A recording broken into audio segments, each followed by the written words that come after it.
Oi, gente, aqui é a Juliana do canal Não Conta Pro Seu Pai. E hoje eu vou conversar com a Rosa. A Rosa é aquela moça corajosa do primeiro vídeo da série Conta Pra Mim, que na época nem tinha esse nome ainda. Aliás, foi a partir dela que eu tive a ideia de fazer essa série de vídeos que tá bombando, porque todos os dias eu recebo a história de alguém querendo falar sobre a sua história. E ela veio tirar algumas dúvidas comigo e teve essa ideia de fazer um vídeo para ela postar no Face, compartilhar com os familiares, amigos dela, e eu vou aproveitar e já colocar para vocês verem também, onde a gente vai falar de vários pontos, desde o comportamento do agressor até o comportamento da vítima, como fazer para se proteger, o que é mais evidente nesses casos, como proceder na delegacia e assim por diante. Então, agora eu vou passar a bola para ela e a conversa vai ser longa, mas prometo que eu vou ser o mais breve possível.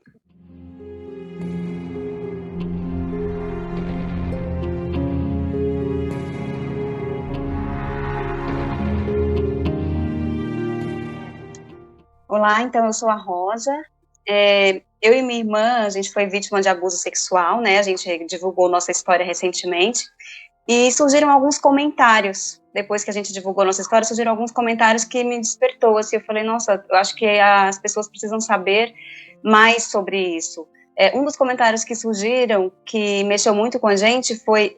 Alguém comentou assim, por que a gente não chorou, por que a gente não contou, que a gente também era culpada, já que a gente não tinha feito nada para se defender. E é isso que eu queria comentar. É tão difícil para a criança tentar falar isso, porque a gente não entende muito bem o que está acontecendo, tem vergonha, tem medo. E assim, eu chorava, e mesmo assim eu chorava, só que o meu agressor, ele calculava cada passo dele, ele sabia exatamente a hora que todo mundo estava dormindo em sono profundo. Então, por esse motivo, que mesmo eu chorando, pelo menos algumas vezes, que eu tenho um vácuo de memória, mas é um período que eu bloqueei, mas às vezes que eu me lembro, eu chorava, e eu acredito que chegou uma hora que eu parei até de chorar, porque eu sabia que não ia resolver, ele não parava. Então, eu queria sua opinião, Ju, de psicóloga, para falar um pouquinho por que a criança tem tanto medo de contar? Por que a criança fica até com vergonha do que está acontecendo? Vou começar falando sobre essa questão que você falou de chorar, das pessoas acusarem. Bem, eu já ouvi muito isso, não sobre mim, mas muita gente falando isso. Coisas do tipo, mas se não chorou, mas se não pediu ajuda porque estava gostando. Sabe? Sempre tentativa de inverter a situação e colocar o abusador como coitadinho da história. Isso é extremamente comum e cruel, extremamente cruel, porque fazer a vítima de vítima mais uma vez é colocar mais um peso nas costas dela. Então, o que acontece? E é preciso que as pessoas entendam como é que funciona esse mecanismo. A criança não chora porque, primeiro, se começa a acontecer muito cedo, se ela, sei lá, tem 5 anos de idade, e não acontece de uma forma que cause dor, isso é um mito. Todas as pessoas pensam que abuso sexual necessariamente causa dor.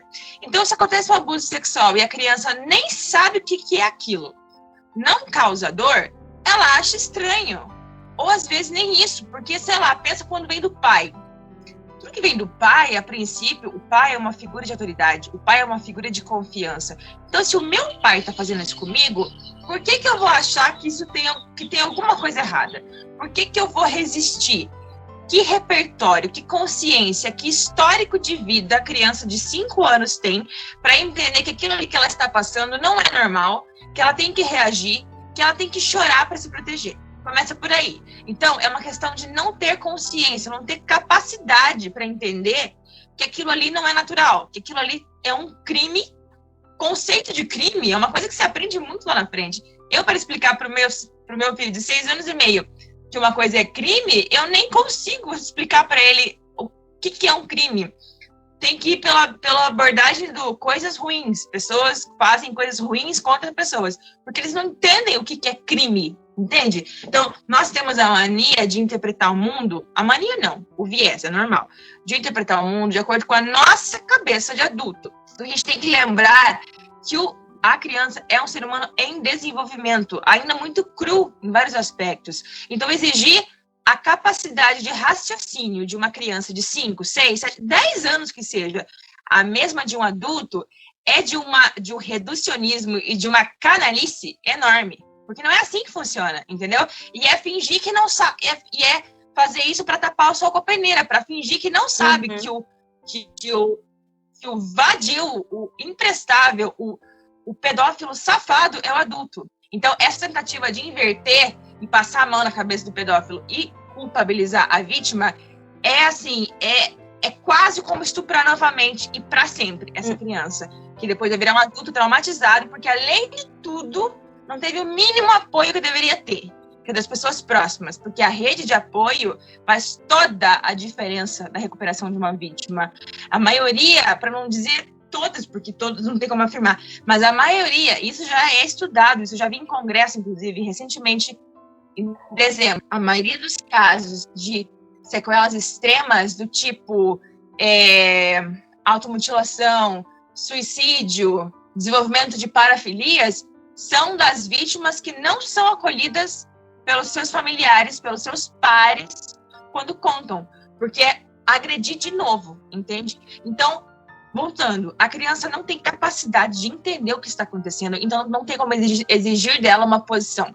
A partir do momento que ela cresce um pouco e ela já entende, ou que os abusos que ela sofre causam dor, causam desconforto, vocês têm que lembrar que esses caras, e eu falo caras porque são a maioria, são exímios manipuladores. Eles ameaçam botar fogo na tua casa, matar teus pais, fazer com os teus irmãos. Comigo era assim, com meu irmão era assim. Enquanto ele estuprava meu irmão de 7 anos, ele falava que se ele não deixasse, como se uma criança tivesse capacidade de consentir, ele faria com as irmãs, sendo que ele fazia com as irmãs, debaixo do nariz de todo mundo e ninguém via. Ele ameaçava botar fogo na minha casa, ameaçava matar meus pais, e para mim ele dizia que ninguém ia acreditar em mim. Então, assim, eles vão entrando na mente de uma forma que chega um ponto em que a criança acredita que realmente, que se ela falar alguma coisa, os pais dela vão morrer. E aí, como é que ela vai lidar pro resto da vida responsável por matar os pais dela? Ela não entende que a culpa é dela, ela absorve a culpa dela toda para si. Tem gente que passa a vida se sentindo culpada pelo que aconteceu. Então, novamente, é uma covardia enorme, é nojento querer tirar o peso das costas do abusador, do adulto que tem consciência e controle da situação, e colocar o peso nas costas de uma criança que é hipossuficiente, que hierarquicamente está abaixo, que sabe que não tem poder não tem controle físico sobre o próprio corpo, porque ela é facilmente manipulável, não tem controle mental, porque ela está em desenvolvimento e é suscetível a tudo. Então, realmente é canalice pura, sabe? É uma estratégia de proteção muito utilizada, sabe? Tanto pelos próprios agressores quanto pelas famílias, que é tentar distorcer e fingir que não é bem aquilo, sabe? É compreensível do ponto de vista psicológico, porque isso é um fenômeno amplamente estudado também, a negação é amplamente estudada. A negação, a projeção, você projeta no outro aquilo que você faz, que é o que os pedófilos fazem. Eles falam, mas ela me provocou. Ela com 5 anos me provocou. 5 anos, gente. Você é que é um doente nojento, que tem desejo por criança e fica projetando na criança a atração que você tem por ela. E imaginando que é ela que faz o contrário, como se isso justificasse o que você faz, entende?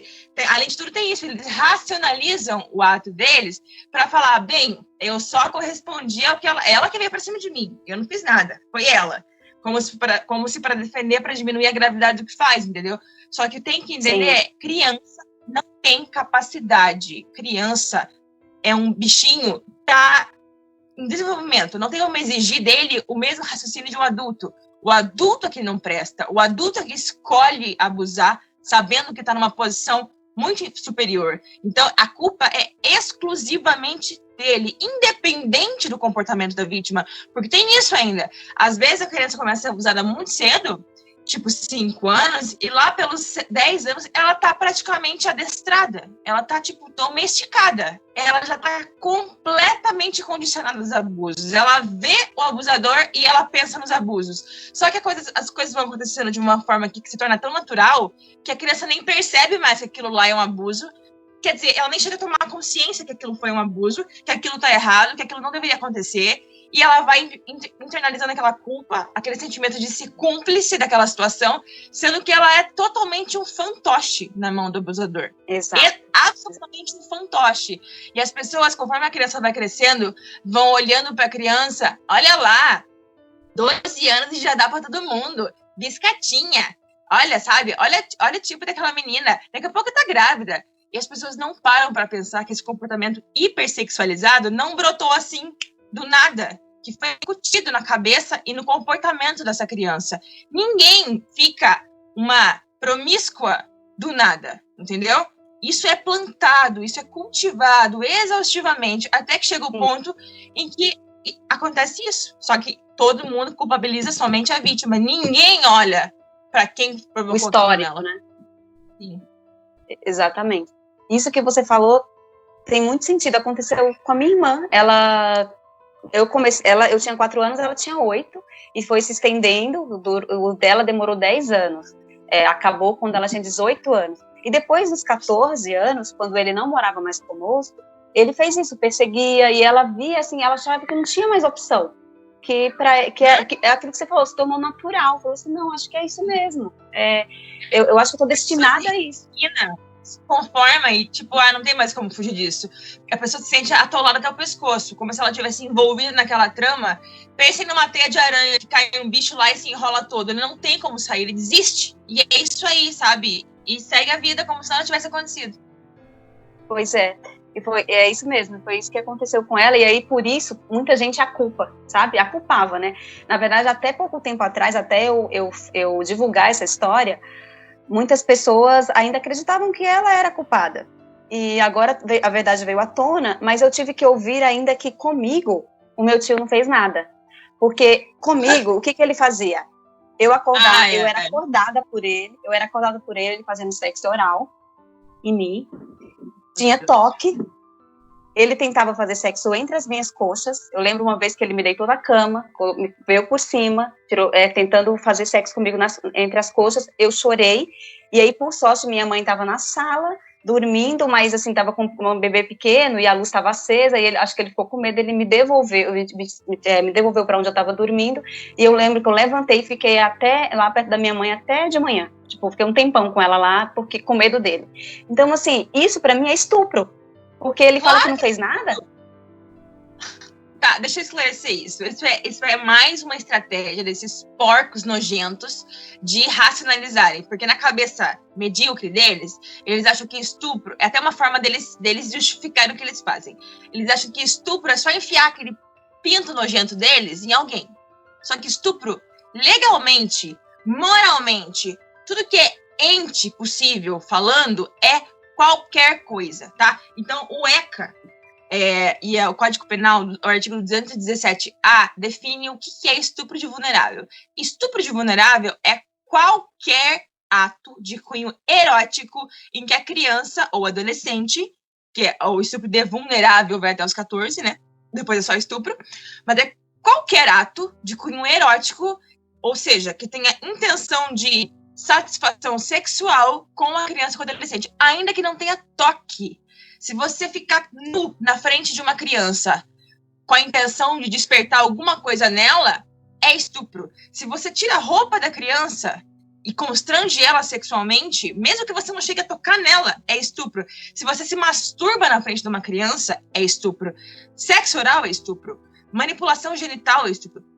Exibir pornografia para criança é estupro, porque isso violenta a cabeça da criança tanto quanto o estupro. O cérebro da criança não consegue distinguir o que é real do que é virtual, o que ele está vendo do que ele vive. E é por isso que os efeitos da pornografia são tão terríveis no cérebro. É por isso que a exposição precoce à pornografia pode causar uma série de problemas comportamentais, inclusive disfunções sexuais no futuro, porque isso mexe de um jeito, mesma situação de pegar os pais no flagra fazendo sexo. É a mesma o mesmo tipo de, também é violência sexual, também é considerado estupro. Então esse papo de eu não efetivei o estupro clássico, o resto não é estupro, isso aí é balela. Juridicamente falando, e pensando nas sequelas que geram, qualquer coisa é estupro. As sequelas são idênticas, mesmo que você, no meu caso, né, não houve a penetração, mas houve todo o resto. As sequelas são tão graves quanto se eu tivesse tido a penetração, certo?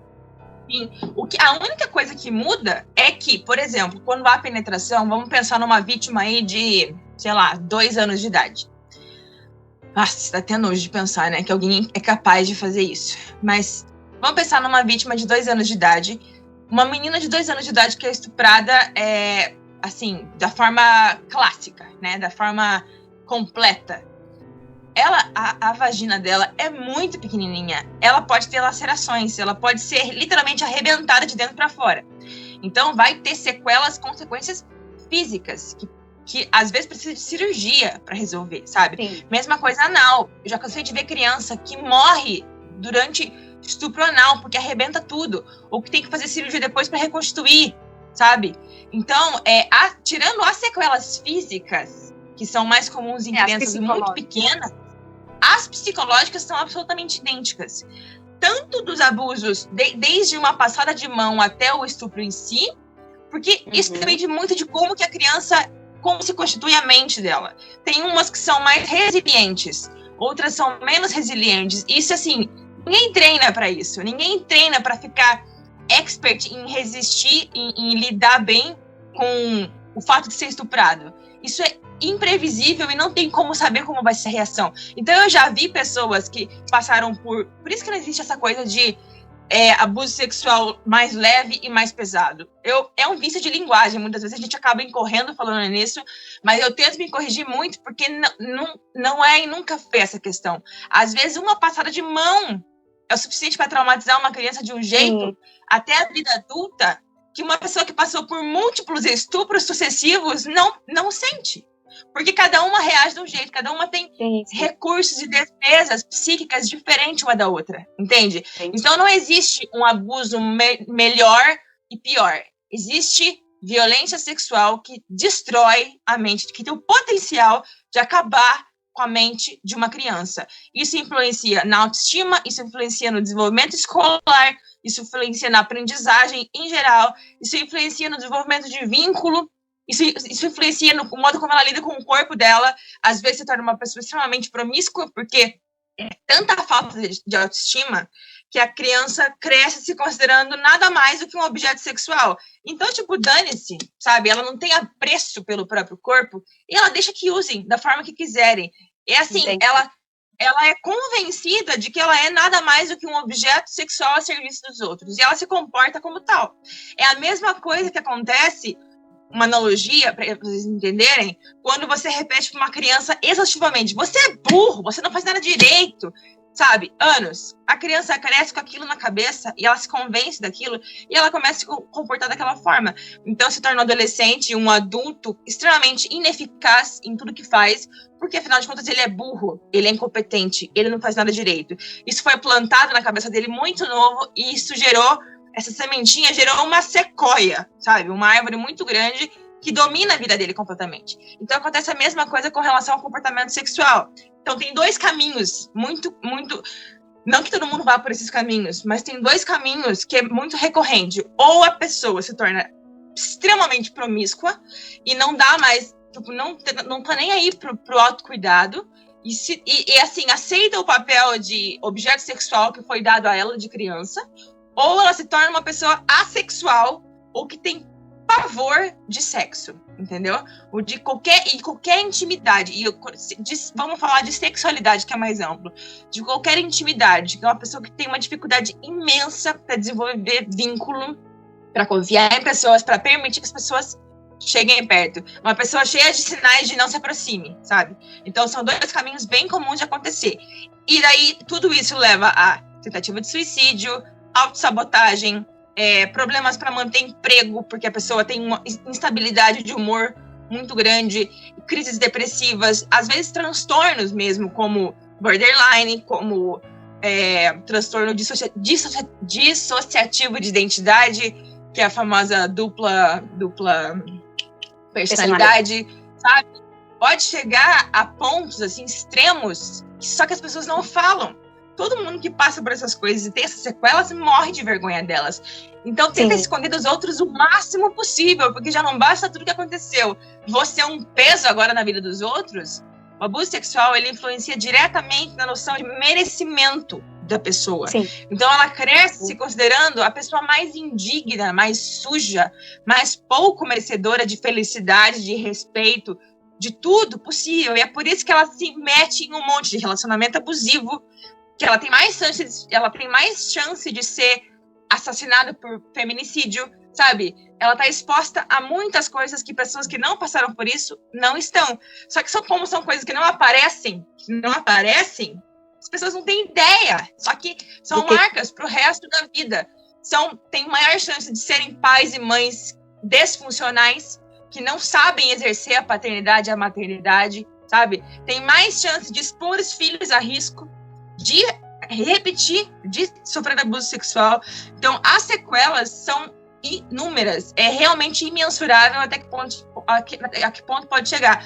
Por exemplo, uma doença física que aparentemente não tem nada a ver, se você começar a investigar, você cai nos abusos, que a origem foi lá. Fibromialgia é muito famosa por isso. É uma doença física, é uma manifestação física muito comum entre pessoas que foram abusadas sexualmente. Não é à toa, sabe? Isso entre outras coisas. Alergias que não tem explicação nenhuma, urticárias que não tem explicação nenhuma.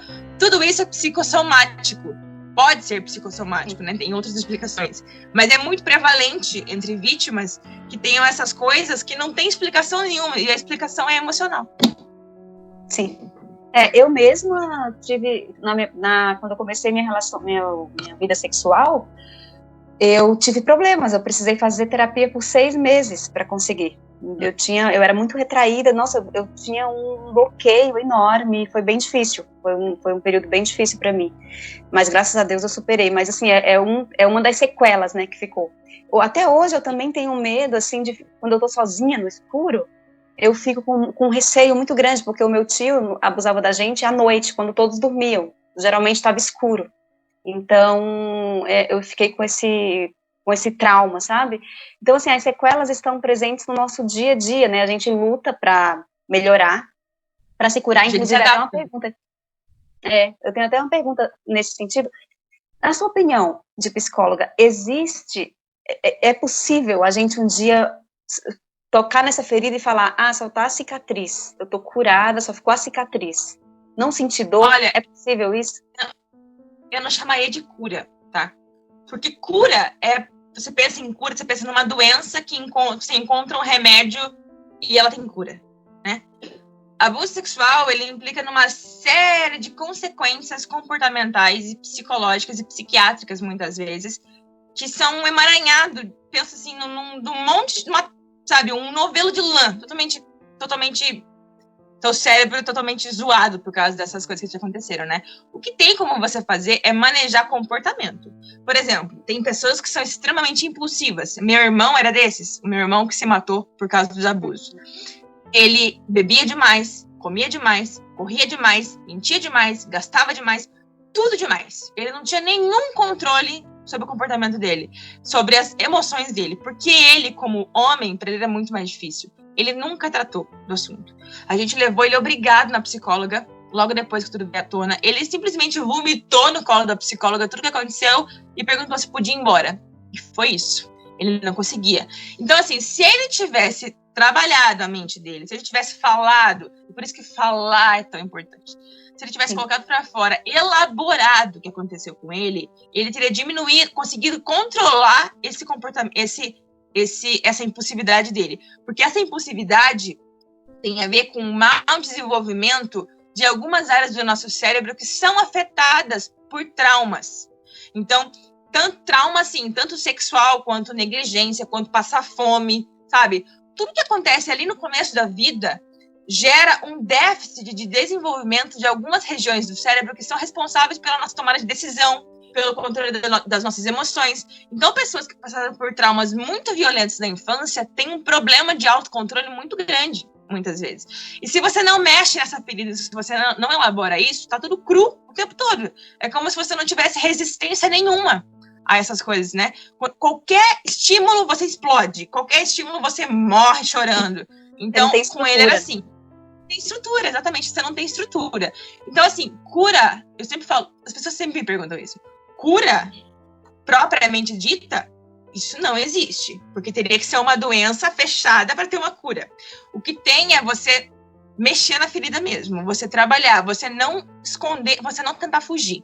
Porque quanto mais a gente tenta fugir, eu sempre falo, é um efeito rebote, sabe? Sabe o estilingue que você puxa, quando solta?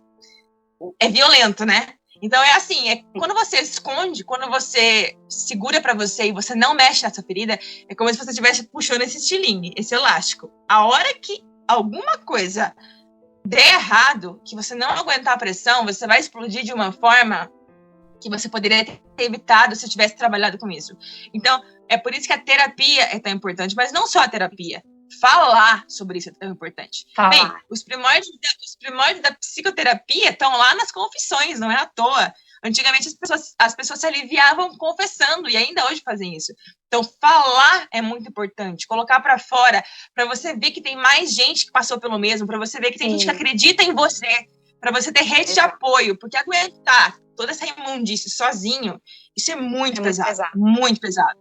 Então, respondendo a tua pergunta, cura não existe. O que existe é tratamento e reparação de danos, entendeu? Dá para viver bem, tendo passado por isso, só que assim, é sempre é bem o que você falou, você olha a ferida, você vê ela ali, ela tá ali, ela nunca vai sumir, entendeu? Jamais ela vai sumir. Só que você aprende a controlar seus sentimentos, suas emoções. Você não deixa de sentir raiva, você canaliza a raiva. Você não deixa de ficar triste, você canaliza a tristeza. Então, é o que aconteceu comigo. Pensa, eu fui abusada dos 5 aos 13. Eu estou com 31. Desde os 18, eu fiz muita terapia. Fiquei alguns anos afastada, mas fiz muita terapia. Mas não só terapia. O que eu faço hoje, que é dar palestra, que é fazer vídeo, que é divulgar o assunto, isso é uma forma de terapia para mim. Isso me ajuda a, expurgar os meus demônios, entendeu? Isso é terapêutico, porque eu sempre falo que é para mim, e eu já vi muita gente falando mesmo, a melhor forma de lidar com o trauma é usar o seu trauma para ajudar outras pessoas. É dar uma noção de não de propósito, isso aconteceu somente para isso. Mas dar um destino... ressignificar, né?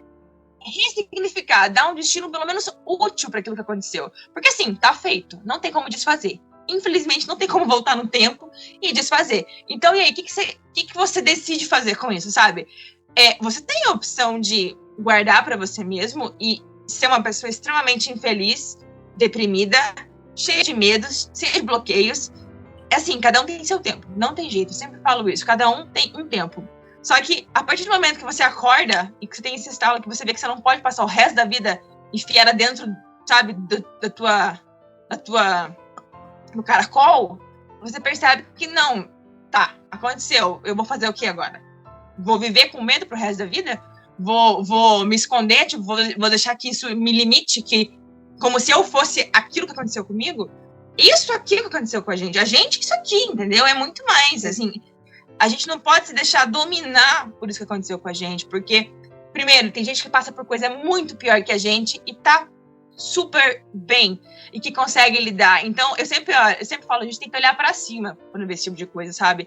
Não olhar para quem tá pior que a gente, tem que olhar para quem tá melhor que a gente, para quem conseguiu lidar, para se inspirar, entendeu? Porque assim, você vai continuar vivendo e você vai ter muitos anos para viver com dor ou com luta, sabe? Ou com depende, o fenômeno é o mesmo. Agora, o que você vai fazer com ele, entende? Isso muda. Então, não tem cura, mas tem tratamento e tem o que fazer com isso que aconteceu para dar pelo menos um propósito para isso, sabe? Para se sentir menos mal e ajudar os outros, que eu acho que é o que mais funciona. Sim, ajuda muito. O fato de eu ter falado, de eu ter divulgado, nossa, de receber o apoio das pessoas, significou muito, muito pra gente, dá um alívio muito grande. Então, realmente, foi assim, a melhor coisa que eu fiz. Foi a melhor assim, ação que eu tive em favor de mim mesma. Foi eu contar, quebrar o silêncio e falar. Porque até então eu tinha muita vergonha de tocar nesse assunto. Então, e uma outra coisa que eu queria perguntar para você, teve um episódio muito marcante para minha irmã, que foi uma noite que ela estava muito triste por outro motivo. Aconteceu uma situação e ela estava profundamente triste, e o meu tio, que presenciou a situação, sabia da tristeza dela. E nessa noite, como todas as noites ele abusava, nessa noite ele deitou com ela, e foi o dia que ela acredita que foi a primeira vez que ele a penetrou, ele a estuprou de fato nesse dia. E era uma noite que ela estava profundamente triste, muito magoada, e ele sabia disso. E assim, eu fico pensando, nossa, o que passou na cabeça dele? Porque ela estava precisando de um conforto, de um apoio, sabe? De um carinho fraternal. E ele foi lá e estuprou ela e ficou a noite inteira com ela nessa noite. Foi a pior noite da vida dela. Essa noite ela lembra, ela falou, foi a pior noite da minha vida. Foi uma noite que me marcou tanto que eu não consigo esquecer. Porque foi a noite que ela precisava muito de um conforto e ela foi estuprada, né? Então, o que passa na cabeça de uma pessoa dessa? Eu fico pensando, sabe? O que o levou a fazer isso? Naquela noite, exatamente, ele já abusava todo dia. Esse episódio é uma boa demonstração do que a gente fala, de por que a gente fala que esses caras são doentios. Quando a gente diz que eles são doentios, não estamos querendo dizer que eles são doentes, coitadinho deles. É que eles realmente são perturbados, a ponto de achar que estuprar uma criança, uma adolescente, que estava extremamente triste, a criança fosse uma coisa positiva, fosse ok, fosse justificável. Enquanto você falava, eu me lembrei de uma cena de um filme que mostra isso perfeitamente. Famoso e nojento, Lolita. Filme antigo já, né? Que retrata exatamente. Ele é baseado num livro. O livro é do ponto de vista do pedófilo. E ele fala sobre o que ele sentiu, o que ele viveu com a enteada dele. Eu acho que era enteada. Não tenho certeza. Uhum. Mas tem uma cena que acontece isso. A mãe da menina morre. E ele vai consolar a menina. Ela senta no colo dele. E daí ele tá lá consolando a menina e ele começa a balançar a cadeira e vai, e ele acaba estuprando ela. E na mente dele, na descrição dele, aquilo que ele tava fazendo era um ato de amor. Tipo, ele é tão perturbado que pra ele foi uma forma de consolar ela. Não tô dizendo que no caso do teu tio foi isso, mas assim, isso demonstra o quão distorcido eles veem as coisas. Entendeu?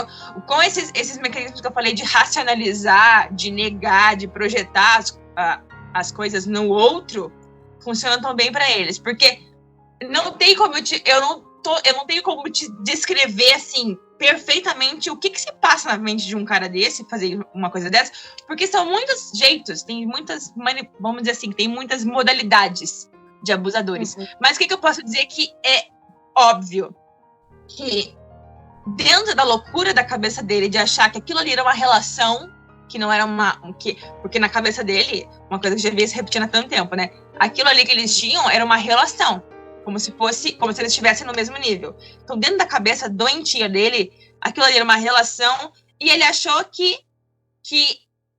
expressando carinho da forma que ele sabia fazer, para você ver como isso é sintomático. A pessoa achar que fazer sexo com uma pessoa é uma forma de consolar ela. Isso é errado até para um adulto, que dirá para uma criança, né? Então, dentro da loucura da cabeça dele, do quão doentio ele achou que isso fazia sentido, entendeu? Só que, assim, é absolutamente nojento.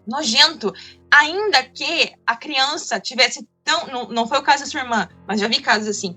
Ainda que a criança estivesse tão fragilizada e tão domesticada que ela quisesse, que ela demonstrasse querer, entendeu? Ainda assim, isso de uma perversidade, ainda assim seria imoral, seria crime, seria nojento, porque assim, é uma relação, é assim, ó, é ele aqui e a criança aqui, sabe? Não tem no mesmo saber o que é certo. Eles não têm os mesmos recursos para brigar, para consentir. É por isso que se diz na legislação que qualquer pessoa abaixo de 14 anos não existe consentimento, porque ela não tem aparelho psíquico suficiente para determinar se ela quer ou se ela não quer. Ela é completamente condicionada à situação, ela é completamente manipulável. Então não existe. O marco é 14 anos porque tinha que ter um marco, mas também não quer dizer que passou por 14 anos, agora ela sabe tudo. De forma alguma. Tem mulheres que aos 20 anos, que aos 20 e poucos anos, que casadas são estupradas e não entendem que são estupradas. Casadas.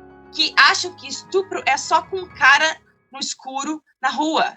Estupro marital é uma realidade invisível, que ninguém fala a respeito. Estupro de adolescentes que não estão mais na faixa do estupro de vulnerável, onde não existe mais essa presunção de não consentimento, também são muito invisibilizados em termos de consentimento. Porque sempre aquela briga, ele disse que ela queria, ela disse que ela não queria. E como a gente vive numa sociedade extremamente machista, até na própria delegacia muitas vezes ficou, mas você tem certeza que você não queria? Mas você não provocou? Mas você vai fazer isso mesmo com ele? Sabe? É uma proteção. Os homens são protegidos o tempo todo. Desde sempre. A violência é legitimada cada vez que alguém questiona uma vítima se foi assim mesmo. Ninguém questiona se você teve seu carro roubado. Mas você tem certeza que você não deu mole? Mas assim, você não queria mesmo? Não sei não, hein? Você deixou o carro aberto. Eu acho que você queria que levasse o carro. Ninguém faz isso.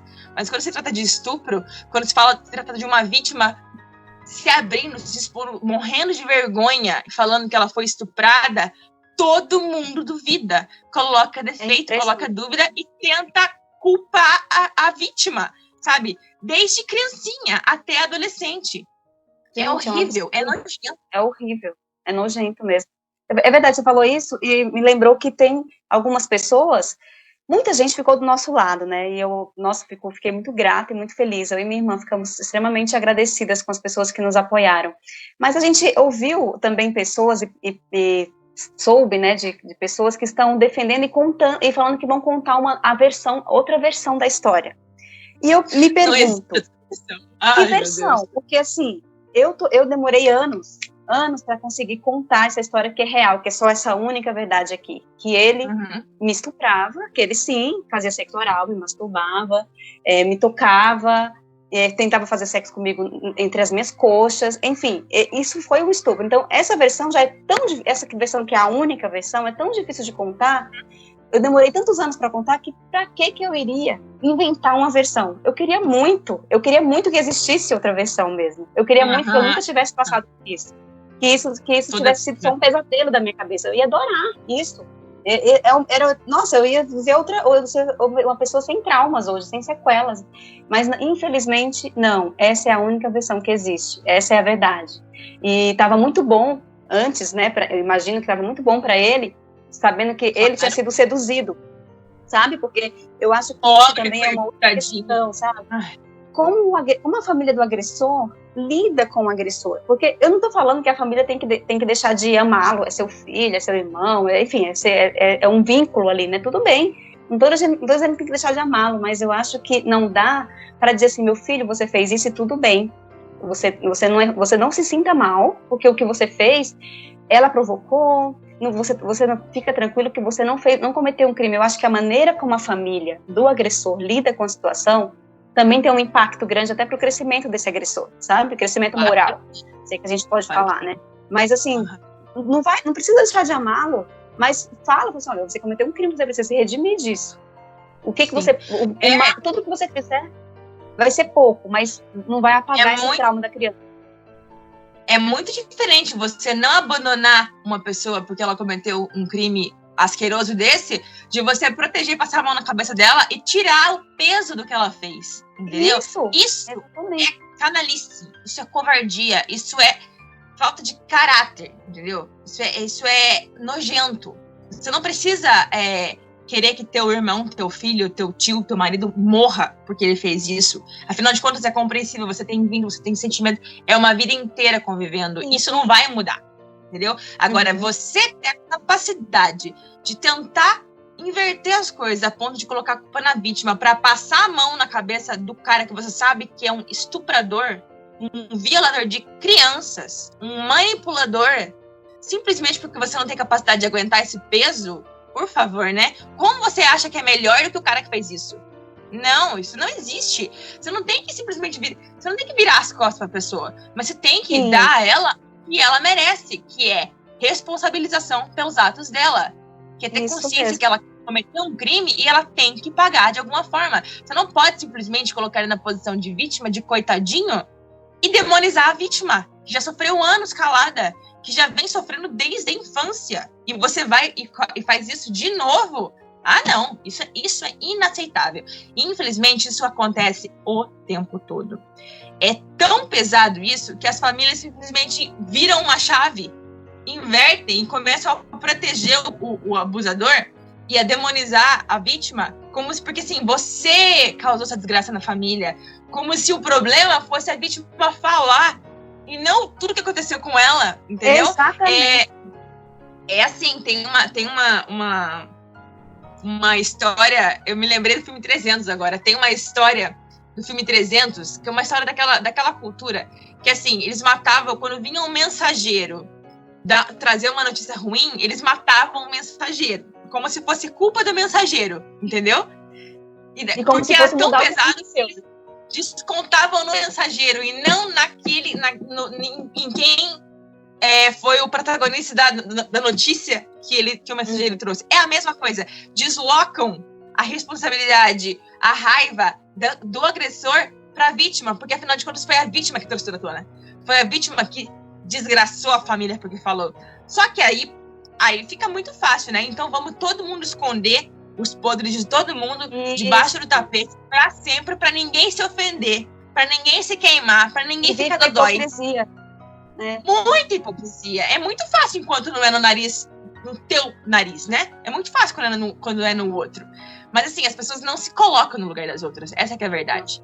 Só se colocam no lugar das outras para proteger o abusador e, ai, coitada, ele não sabia o que estava fazendo. Ou ela pediu, ela gostava, sabe? Isso não existe. Isso é tudo, assim, distorção que as pessoas fazem para justificar o injustificável. Sim, é isso mesmo. Ele sabia tanto o que estava fazendo que ele esperava o momento certo. Ele esperava todo mundo estar dormindo. Não, ele calculava todos os passos dele. Porque tanto que ele sabia até a hora do sono profundo. Porque eu chorava, eu lembro que eu chorava. E muitas vezes ninguém me ouvia, porque estava no sono profundo. Eu chorava baixinho. Eu acho que chegou uma hora que eu parei de chorar, até. Mas, assim, eu lembro muito... Resolvia? Oi? Resolvia você continuar chorando por quê? Exatamente. Eu lembro, assim, minhas noites, eu sempre acordava. Eu não tinha noites tranquilas. Eu sempre acordava com medo de alguma coisa, sabe? Eu lembro que eu via os pés, as pernas dele chegando, assim. Então, minhas noites eram, a maioria das minhas noites na infância eram perturbadas, né? Então, assim, ele conhecia, assim, a rotina, ele sabia muito bem que o que ele estava fazendo era crime. Tanto é que ele não queria ser pego, né? Uhum. Sim. E também tem uma outra coisa, assim, é muito comum os pais, porque meus pais ficaram sabendo da gravidade da situação toda agora, quando eu resolvi contar, eles não tinham noção, eles sabiam que a gente tinha sofrido abuso, mas eles não tinham noção do quão sério foi. E eles estão sofrendo muito, eles estão esmagados, destruídos, assim, sofrendo, né? E algumas pessoas o estão querendo culpar também. Mas vocês foram negligentes, isso aconteceu porque vocês foram negligentes. Gente, o que eu queria falar, assim, ó, se eu saio na rua com um relógio caro, com uma joia, e alguém me rouba, a culpa é minha porque eu saí com o relógio e com a joia? Ah, não, você saiu assim, você sabe que tem ladrão, né? Então ele te roubou, a culpa é sua, que saiu. Não, a culpa é de quem fez o ato. E quem fez o ato foi meu tio. Então, assim, não vem querer transferir essa culpa para os pais ou para quem estava junto na época, para amenizar a culpa do agressor. Não. Esse crédito é 100% dele. Esse crédito da culpa é 100% dele. Ele não tinha que ter feito nada. Ele tinha que ter respeitado o lar. Inclusive, a família, nesses casos, sofre até também assim, uma traição, né? Porque ele era tratado como filho. Então, assim, além de ser uma dor por causa das filhas, tem uma dor de ser traído por alguém que ele confiava extremamente, que eles confiavam, né? Então, assim, como lidar? Como os pais, sabe, a família da vítima deve lidar com essas cobranças que vêm, sabe? O psicológico dos meus pais estão extremamente afetados com essa história. E eu imagino que qualquer família que tenha isso, que tenha acontecido algo com seus filhos ou com alguém que tenha vínculo, deva ficar da mesma forma, com o psicológico muito afetado. Na sua opinião de psicólogo, assim, como uma família tem que lidar com essa situação? Quando alguém vir cobrar algo, sabe? Antes de responder, eu vou te dar alguns exemplos de como isso é surreal E é mais uma tentativa de aliviar o lado do agressor. Sempre. Sempre é isso. Comigo acontecia na minha casa, na casa dos meus avós, na casa dos meus tios, com todo mundo dentro de casa. Todo mundo dentro de casa. Aos domingos, na casa da minha avó, depois do almoço, cada um deitado num canto, tirando soneca, ele abusando de mim. Dentro da minha própria casa, todo mundo na cozinha, ele abusando de mim no quarto. E ninguém percebia nada. Na casa da minha avó, a mesma coisa. Na casa dele, a minha tia costurando no cômodo ao lado, e eu deitada na cama imóvel, sem respirar, e ele se esfregando em cima de mim até ejacular, em cima de mim. E eu assim, muda, sem respirar, desesperada. Do lado, um cômodo, uma parede de distância. Ninguém percebia. Isso acontece o tempo todo, debaixo do nariz de todo mundo. Porque ninguém nunca espera. Porque se não é uma pessoa que faria isso, ela não fica esperando isso acontecer. Ela não acha que alguém vai ter capacidade de fazer uma coisa dessa. Porque todo mundo se baseia o comportamento dos outros pelo próprio comportamento. Então, se eu não tenho a mente perturbada a ponto de achar ok, ou de cogitar a possibilidade de abusar de uma criança dentro da casa dela, com todo mundo em casa, eu não vou pensar que alguém vai ter capacidade de fazer isso. Entende? Porque não se fala sobre isso. Ainda hoje se fala um pouquinho mais. Mas pensa nisso na tua época. Pensa isso na minha época, 20 e poucos anos atrás. Era como se isso não existisse. Isso era coisa de filme, isso era coisa de, sei lá, acontecia só, sei lá, no Afeganistão, sabe? Ninguém falava sobre isso, ninguém pensava sobre isso. Ninguém, só quem já passou por isso e nem sabia muito bem o que tinha acontecido com ela, porque principalmente quando é uma questão que acontece com o pai e você não conversa com ninguém, você passa a vida acreditando que foi só com você, ou que aquilo era normal, sabe? Como que você espera que as pessoas vão ter consciência, as pessoas à volta vão ter alguma consciência e desconfiar de alguma coisa? Não vão. É por isso que essa pauta não pode ser de maio. Ela tem que ser dita todo o tempo todo para todo mundo, para que as pessoas saibam que isso existe. Porque tem muita gente que até hoje acha que isso não existe, que isso é invenção de criança. Isso enquanto a gente conversa, tem milhões de crianças sendo estupradas neste exato momento. Muitas dentro de casa, pelo próprio pai, com a mãe lavando louça aqui do lado, ó, uma parede de distância. E a criança tá lá engolindo sozinha, seca, chorando, muda, porque não sabe o que fazer, porque é o pai, ela vai fazer o quê? Porque ela é ameaçada de morte, porque se ela não deixar, ele faz com a irmã. Eu canso de receber depoimento assim, inclusive 2 que eu tô pra gravar, são histórias bem assim, que a menina que começou, eu postei recentemente, que ela começou a ser abusada aos 15 anos, dos 15 aos 25, ela vivia sobre o controle absoluto do pai. Ele falava que se não deixasse com ela fazia pior com as irmãs dela. Dentro de casa. Você acha que alguém desconfiava? Você acha que alguém via? Não vê. Então, é uma covardia atribuir aos pais a responsabilidade por isso. Entendam de uma vez por todas, vocês que estão vendo isso. A culpa é exclusiva de quem faz isso. A falta de caráter, a falta de controle, a falta de tudo é exclusiva de quem faz isso. É imoral querer delegar responsabilidade a qualquer outra pessoa, que não seja o abusador. Ele não é um coitadinho que não sabe o que está fazendo. Ele tanto sabe o que está fazendo que ele toma todas as providências para que ninguém perceba. Isso. Ele chantageia os irmãos, ele faz em horários específicos, ele tem estratégia. Ele é um estrategista, então ele sabe o que ele está fazendo. Ele, muitas vezes, quando é um pedófilo, digamos assim, um pedófilo por excelência, que eu chamo, que é o cara que em algum momento da vida descobriu que ele tem um desejo por criança. Esse desejo não é culpa dele. Ele não pediu para sentir isso, tá? Tô falando do pedófilo clássico. O desejo não é culpa dele. Agora, o que ele faz com esse desejo, isso é responsabilidade. Entendeu? Não interessa se o cara foi abusado na infância e por isso desenvolveu a pedofilia. Ok. Que dó, morro de pena, e é por isso que é importante falar sobre isso. Só que isso não dá a ele o direito, não justifica, não minimiza em nada o que ele faz. Então, independente do tipo de agressor que nós estamos falando, se é um pedófilo propriamente dito, que é aquela pessoa que desenvolve essa atração, ou se é simplesmente um oportunista que viu a sobrinha lá, sozinha, e pensou, vai que, né? Por que não? Não foi pego e ficou bom nisso? Seja como for, a responsabilidade é exclusivamente dele. Agora, quanto a a família, o que fazer, o que lidar.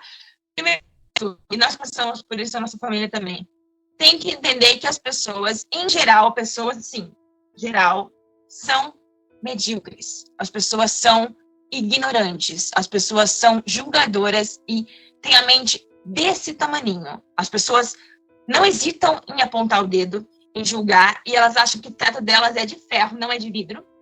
Então, elas não vão hesitar em criticar, em julgar, em tentar botar culpa, porque simplesmente isso diz muito sobre elas, entendeu? Elas são aquilo ali. Então, assim, não espere nada melhor.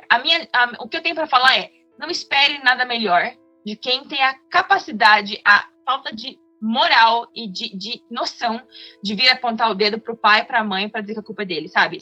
Faça de menos. Assim, supera o fato de que, sim, você vai ser julgado, porque essas pessoas são medíocres.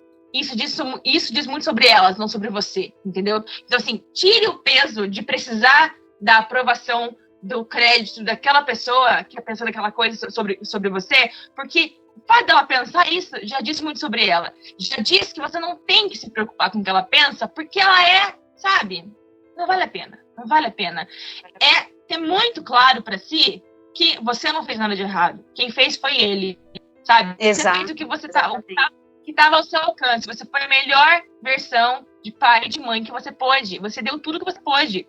Você não podia esperar que alguém ia ser perverso o suficiente para fazer isso com os seus filhos debaixo do teu nariz, porque você não tinha essa maldade que ele tem para pensar que ele poderia ter também. Então, assim, se livre do peso de precisar que todo mundo entenda você, acredite em você. Isso vale para familiares, isso vale para vítimas. As pessoas são medíocres. As pessoas gostam de ver o circo pegar fogo. As pessoas gostam de culpar a vítima, a família da vítima, porque, como eu falei antes, existe um protecionismo gigante em volta dos abusadores, em volta dos homens, especialmente. Sim, então, não espere outra coisa. Na verdade, é isso. Não espere menos. Se as pessoas acolherem, entenderem, forem empáticas, maravilha. Mas se elas não fizerem isso, já fique esperando por isso, entendeu? Porque nada vai mudar o que elas pensam. Não se surpreenda, né? Não se surpreenda. Nada vai mudar o que elas pensam. Porque elas são isso, elas são desse tamaninho, entendeu? Mas eu fico imaginando, eu até questiono, assim, eu deixo até uma reflexão. Será que essas pessoas que defendem esse tipo de agressor deixariam uma filha criança ou uma neta criança sozinha com ele? Pois é, né? Pois é, boa pergunta para fazer. Porque é tão fácil quando acontece com os outros, né? É tão fácil quando é com outra. Não foi a sua criança, né? Foi uma outra criança. Também é muito fácil apontar a solução. Se fosse comigo, eu fazia isso. É verdade. Não porcaria nenhuma. Não fazia. Sabe aquela história que é muito fácil ter solução para o problema dos outros? É isso que acontece. As pessoas são bocudas, sabe? Falam demais e são hipócritas. Arranjam solução para tudo que é dos outros. Agora, quando é com elas, aí elas entendem quanto é problemático, quanto é difícil você ir, por exemplo, contra alguém da tua família que não quer que você faça nada, que é, sei lá, o pilar da família, que tá totalmente, com a cabeça totalmente zoada e não quer que você leve adiante a denúncia, e se você levar adiante a denúncia, aquilo vai causar um transtorno.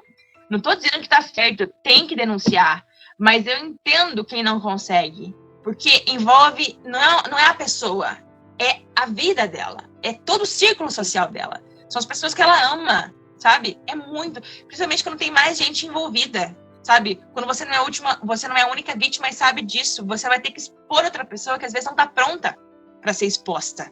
Você vai ter que encarar pessoas que você sabe que vão te julgar, que não vão acreditar em você.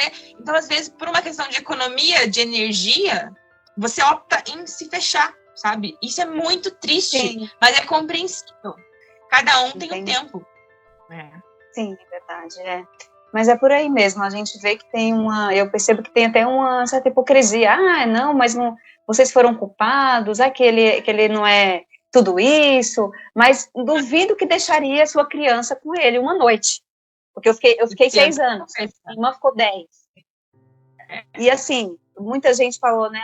Mas por que não deixaram trancada no quarto? Eu descobri que meu tio, depois que a gente mudou de casa, que ele passou a não morar com a gente, ele conseguiu fazer uma cópia da chave da minha casa. Então, assim, podia ter uma porta blindada ali, ele ia dar um jeito de entrar, entende? Quando a gente era criança. Planejam, eles pensam em tudo, eles são totalmente conscientes do que eles estão fazendo. São estrategistas mesmo.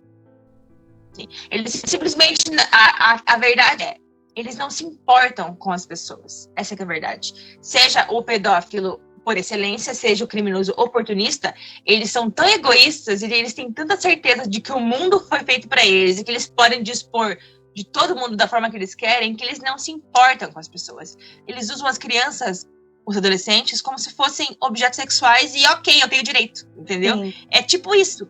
É por isso que eu sempre falo que é clichê, mas que a solução desse problema tá na educação de base, tá na estrutura familiar. Tá lá atrás, você explicar para o menino desde pequenininho que ele não tem direito de encostar nas pessoas sem consentimento. Explicar que consentimento é quando as duas pessoas querem, quando elas têm idades próximas, principalmente, porque isso, quando cresce um pouco, vamos dizer assim, a criança tem 10, o cara tem 16.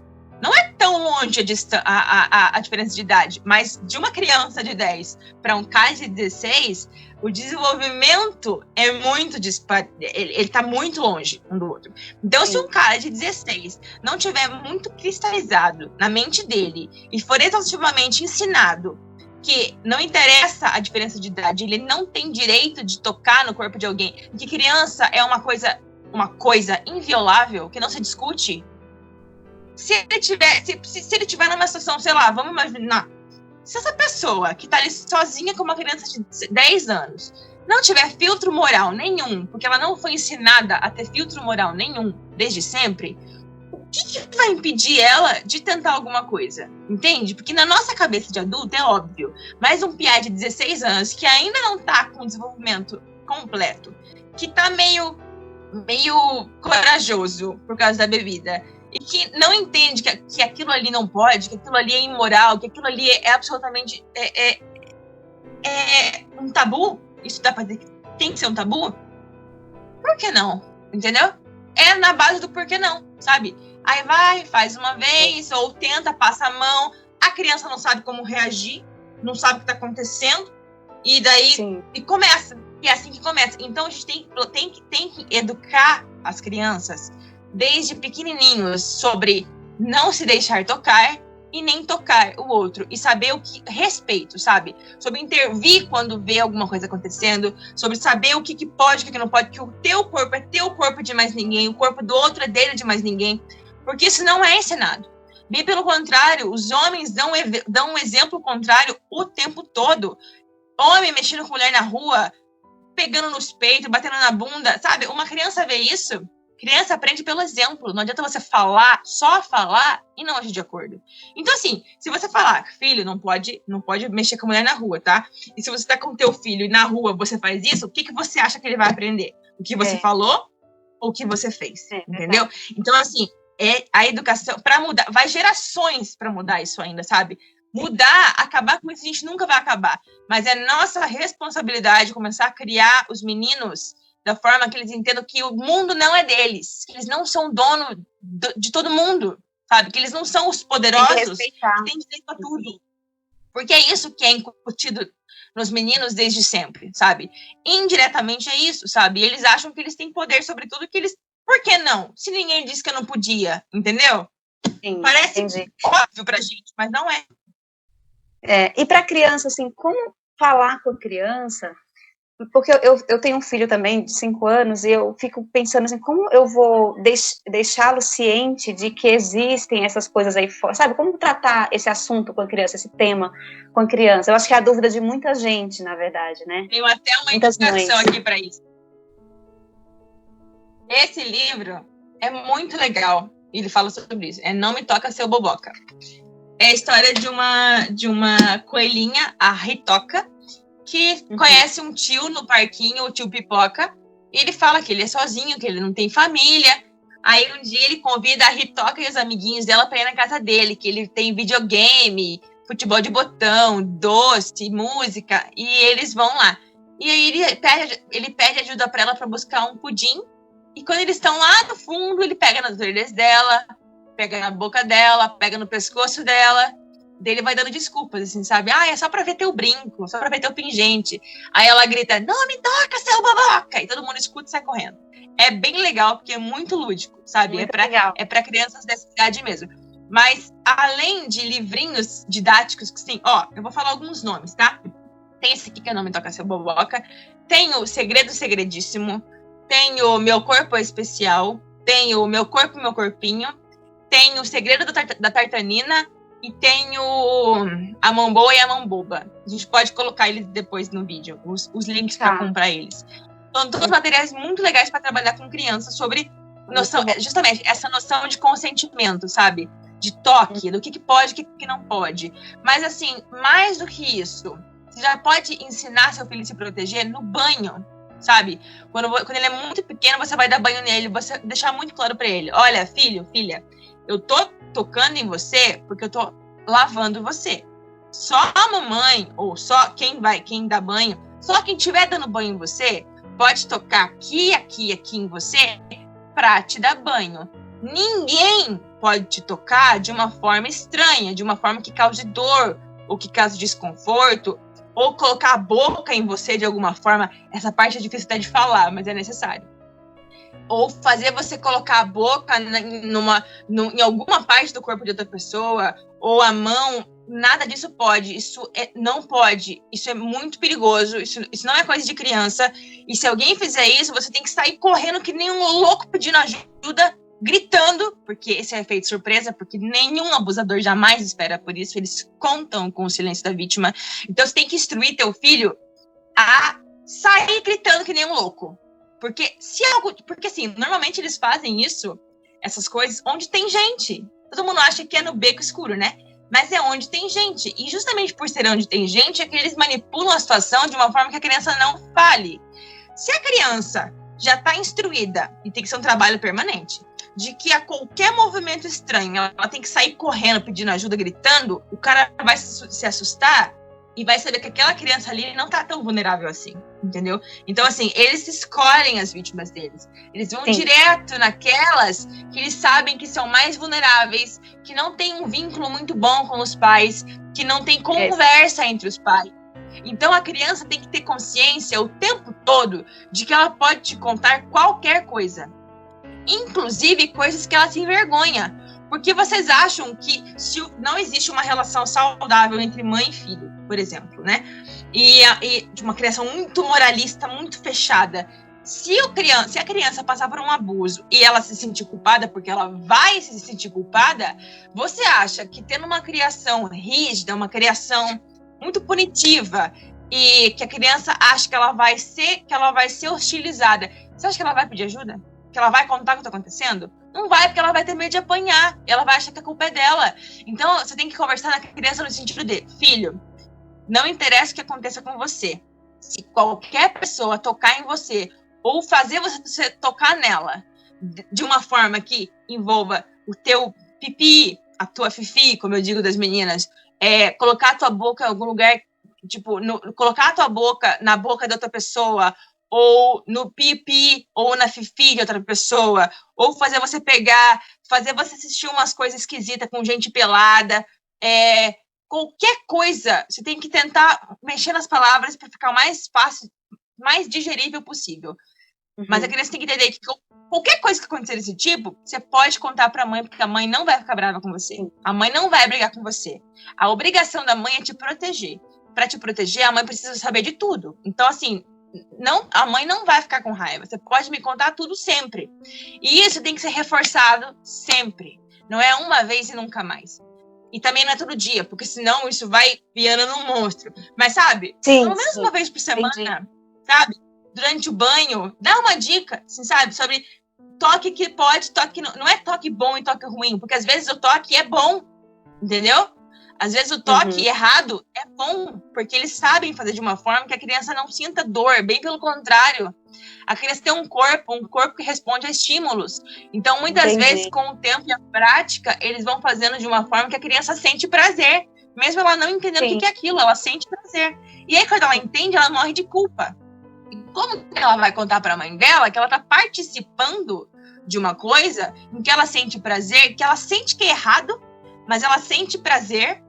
Como que ela vai contar para a mãe dela isso, sabendo que sentindo que ela tá errada e que ela vai ser julgada por isso, entendeu? Que ela vai apanhar, que vão falar que a culpa é dela, porque é isso que a criança pensa. A criança sempre pensa isso.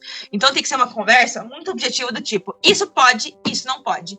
Não me interessa com quem. Fim. Taxativo.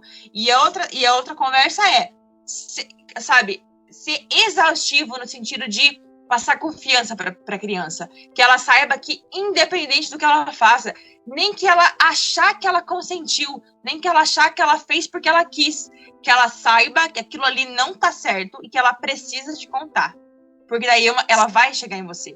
Mas se ela achar que ela vai ser recriminada, ela não vai chegar em você. Ela não vai te contar, porque ela vai ter vergonha, ela vai ter medo. E eles procuram essas vítimas mesmo, que são mais vulneráveis. O meu tio mesmo procurou minha irmã no momento que ela estava mais vulnerável mesmo. E uma outra coisa que meu tio fazia, que sempre a gente comenta, e eu esqueço de falar, ele deixava moedinhas. De manhã, era muito comum a gente encontrar moedinhas, sabe? Nossa, eu achava aquilo mais nojento ainda, entende? Eu não sei, eu acho que é, sei lá, uma forma de... é uma desculpa por ter estuprado. Para você ver como eles são doentes, né? Entre aspas, tipo, doentios, né? Vamos usar doentio para não dizer doente. É uma compensação, entendeu? Tipo, a gente fez aquelas coisas ontem, porque eles sempre se colocam no mesmo nível que a criança, né? Eles sempre se colocam no mesmo patamar. Então eu vou dar esse agrado para ela.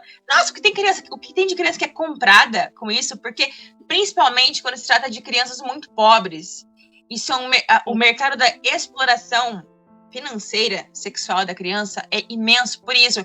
Porque compram uma criança com um saco de bala. Compram a criança com um bombom, sabe?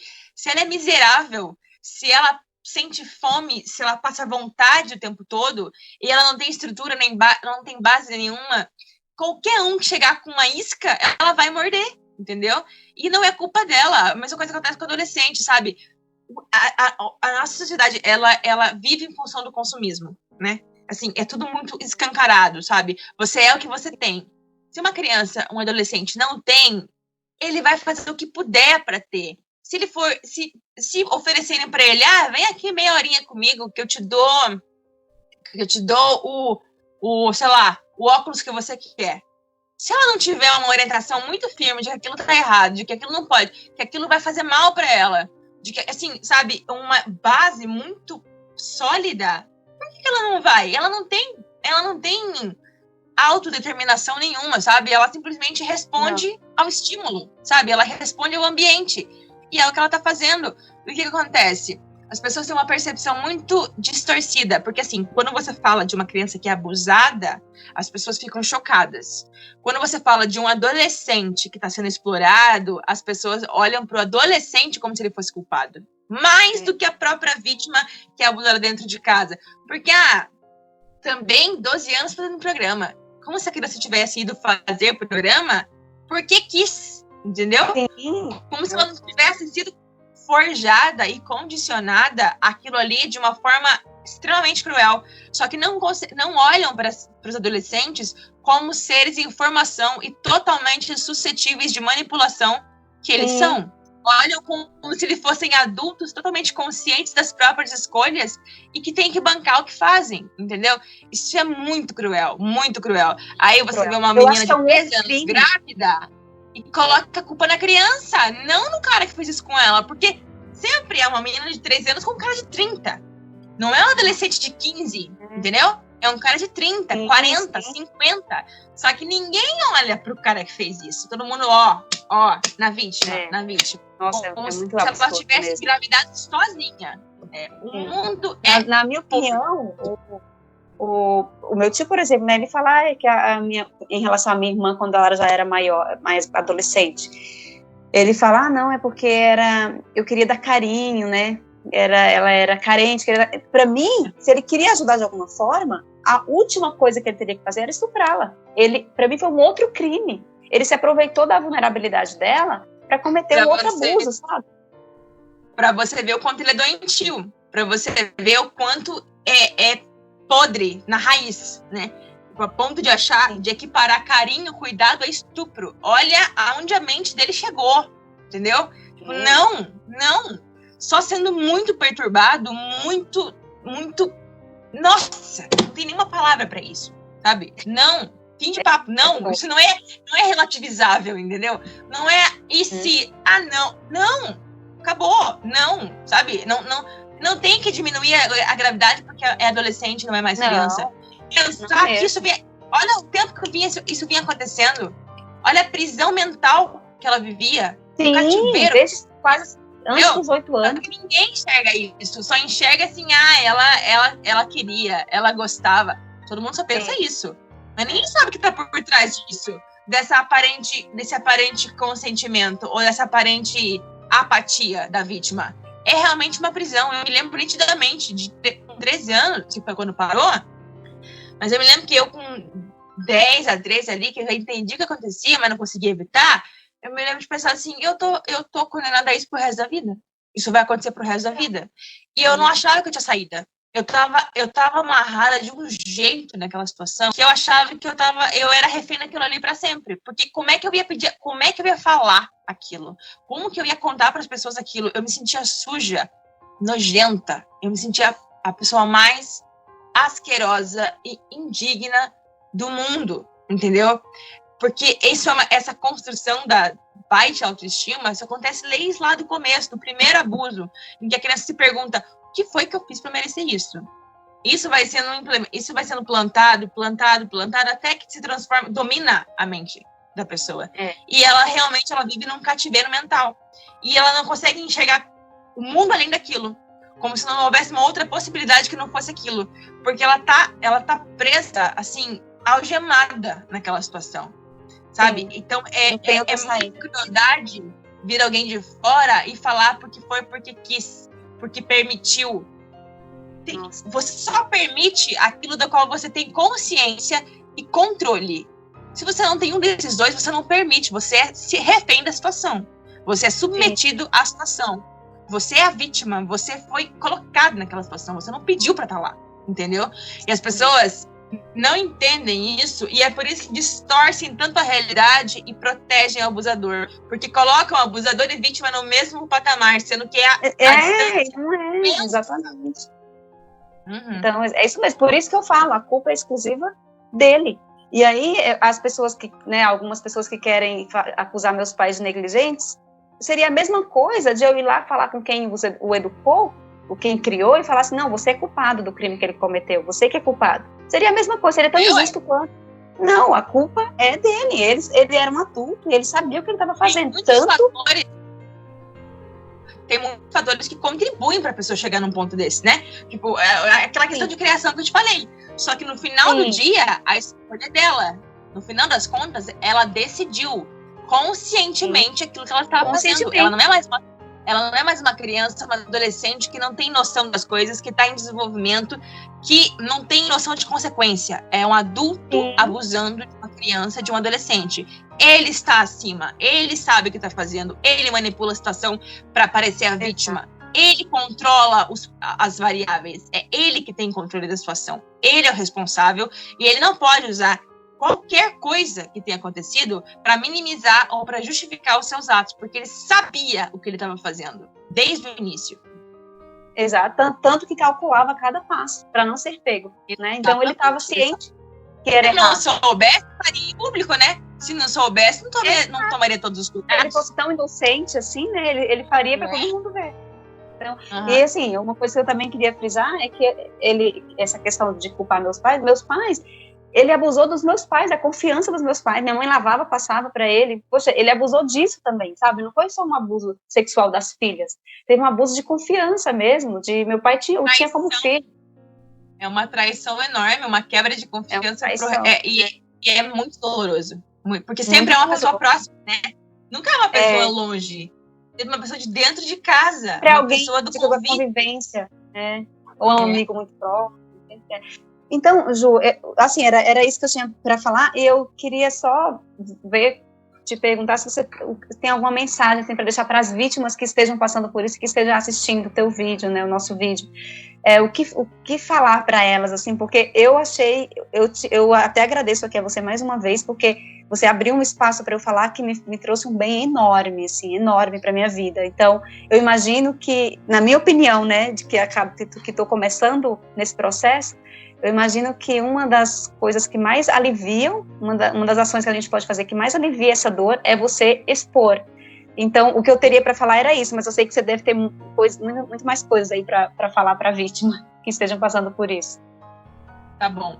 Então, a primeira coisa que eu quero falar para você, vítima que está assistindo esse vídeo entenda de uma vez por todas, independente do seu comportamento, independente de você ter colaborado ou não, você é vítima. Você sempre vai ser a vítima. Você foi enfiada nessa situação contra a sua vontade, a ponto de você não conseguir mais sair dela. Você é a vítima. Você não tem culpa de nada e nunca vai ter. Entenda isso de uma vez por todas. Segunda coisa, você é muito mais do que aconteceu com você. A gente, quando tá nessa situação, não consegue enxergar, não consegue ter uma visão ampla das coisas. Só consegue enxergar depois. Então, te digo da posição de vítima e de quem estuda esse fenômeno exaustivamente. Você é muito maior do que o que aconteceu com você.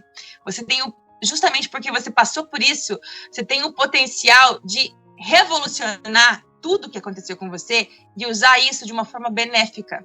Tente atribuir uma utilidade ao que te aconteceu.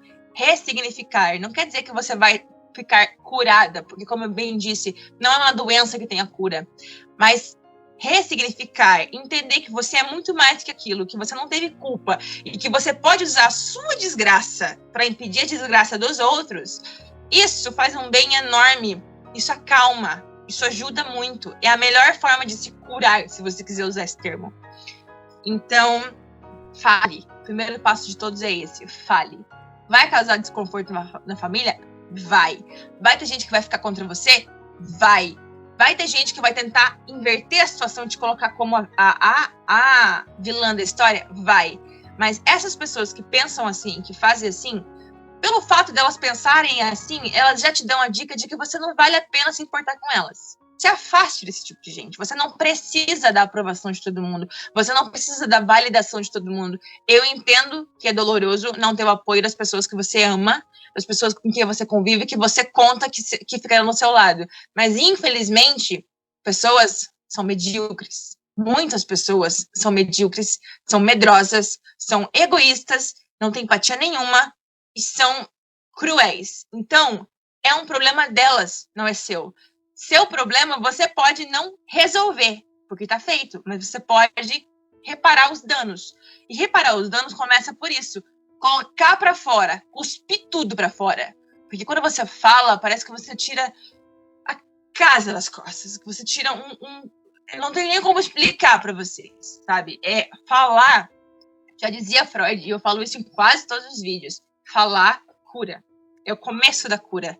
Enquanto você guarda aquilo, você pode se entender como um vulcão, sabe? Que está prestes a explodir. Quando você fala e você coloca toda aquela lava incandescente para fora, dói muito, mas alivia de uma forma que só fazendo para você saber do que eu tô falando. Então, não se restrinja. Fale, coloque para fora. E saiba que vai ter gente que não vai acreditar em você. Vai ter gente que vai tentar te impedir. Vai ter gente que vai duvidar de você. Mas vai ter quem acredita em você. Vai ter quem vai te ajudar. Você vai ter rede de apoio. Porque nem todo mundo é medíocre, egoísta. Vai ter gente que vai ficar do teu lado. E se você não quiser falar para todo mundo, divida com uma pessoa, sabe? Uma pessoa que você confie. Começa por baixo, sabe? Começa pequenininho. Você não precisa, sabe, chegar chegando com os 2 pés no peito. Mas começa. Se você não consegue falar, escreve. Escreve é também um recurso legal. Porque faz você pensar no que você está escrevendo. Te ajuda a elaborar os teus sentimentos, os teus pensamentos. E é bom que você lê e relê, e relê, e relê. Então, coloca para fora de alguma forma. Lembra que você não tem culpa, que você não é a única que passou por isso, que você é mais uma entre milhões, e que milhões de pessoas estão aí vivas, e que você também vai continuar viva. Só que você decide se você vai deixar essas coisas horríveis que aconteceram com você dominar e controlar completamente a sua vida, ou se você vai entender que isso aconteceu com você e usar isso, canalizar isso para fazer alguma coisa legal com isso. Porque assim, tá feito. Infelizmente, tá feito.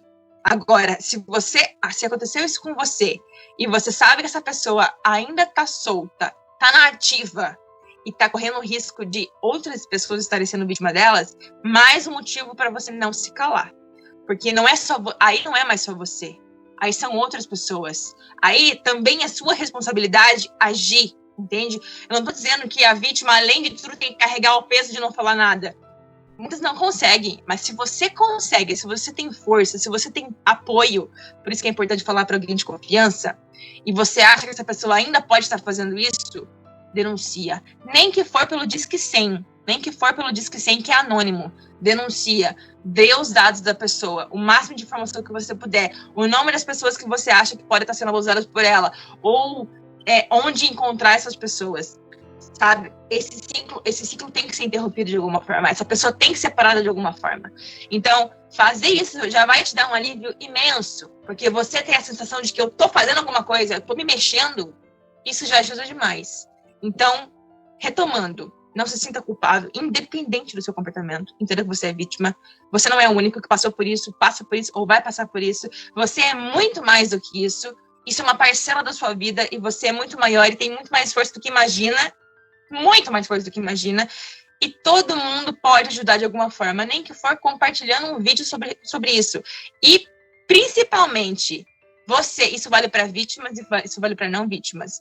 Quando você escutar uma história dessa, não diminua a gravidade. Não duvide.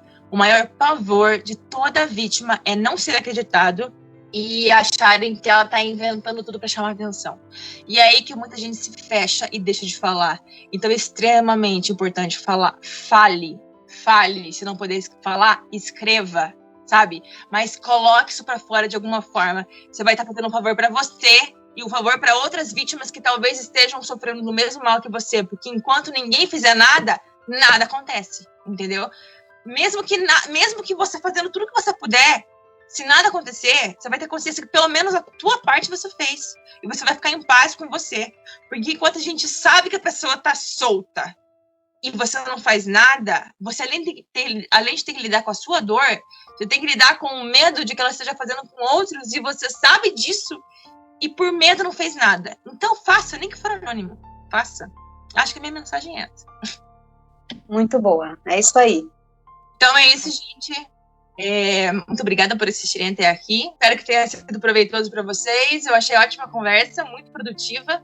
Tá bom, obrigada, Ju. Obrigada a todos que estão assistindo a gente. Agradeço muito essa oportunidade. E só reforçando aí o que a Ju já falou muito bem, é isso. Se você está sofrendo, está passando por uma situação parecida, conte para alguém. Conte para alguém de confiança. Sempre tem alguém que a gente pode confiar e contar. Isso já é o começo desse processo de melhora, né? Em busca de lidar melhor com essa situação. É isso, obrigada, viu? Obrigada. Obrigada, gente.